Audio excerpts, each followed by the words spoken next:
America की वापसी के बाद अब अफगानिस्तान में तालिबान का फोकस सरकार के गठन पर है।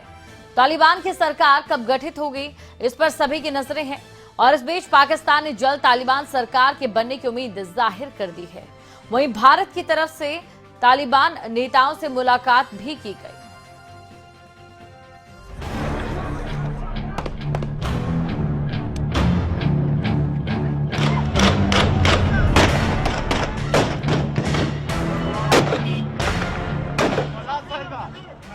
क्या तालिबान का बदला रूप दुनिया की सोच भी बदलेगा?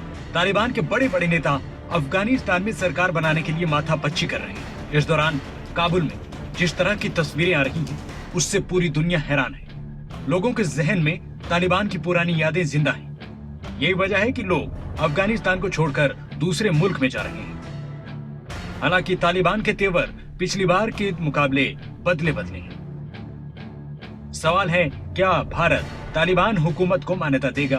क्योंकि भारत के दो पड़ोसी देश चीन और पाकिस्तान तालिबान को लेकर सेटिंग करने में लगे हैं। पाकिस्तान के विदेश मंत्री शाह महमूद कुरैशी के अफगानिस्तान पहुंचने की अटकलें हैं। अगर कुरैशी काबुल पहुंचते हैं तो तालिबान कब्जे के बाद अफगानिस्तान जाने वाले वो पहले विदेशी लीडर हैं। पाकिस्तान के विदेश मंत्री के काबुल जाने की वजह सिर्फ यही है कि वो नई अफगान सरकार में अपना रोल निभाए।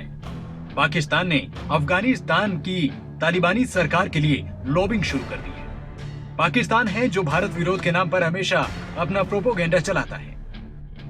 भारत की चिंता पाकिस्तान और उसकी जमीन से आतंक की फैक्ट्री में तैयार लश्कर तैयबा, हिजबुल मुजाहिदीन और लश्कर झांगवी जैसे भारत विरोधी संगठनों के साथ तालिबान की नजदीकियों को लेकर ज्यादा है।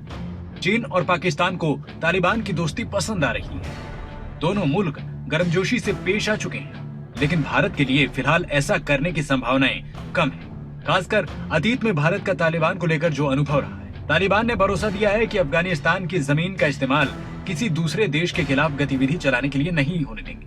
लेकिन सच तो यही है कि भारत का तालिबान के साथ पिछला अनुभव अच्छा नहीं रहा है। तालिबान की पाकिस्तान की खुफिया एजेंसी से नजदीकियां रही है। साल 1999 में नेपाल से दिल्ली के लिए इंडियन एयरलाइंस की फ्लाइट का अपहरण हुआ था। अफगानिस्तान में कंधार की जमीन पर जब विमान लैंड किया गया, उस दौर में कंधार पर तालिबान की हुकूमत थी। ये सब होने के बाद भी तालिबान बदले वक्त में ये चाहता है कि भारत अफगानिस्तान में विकास के काम जारी रखे।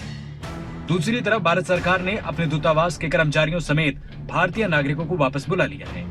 भारत ने अब तक अफगानिस्तान को लेकर भविष्य की अपनी योजनाओं को भी सामने नहीं रखा है। केंद्र सरकार ने अफगानिस्तान के संकट को लेकर 26 अगस्त की सुबह 11 बजे सर्वदलीय बैठक बुलाई है।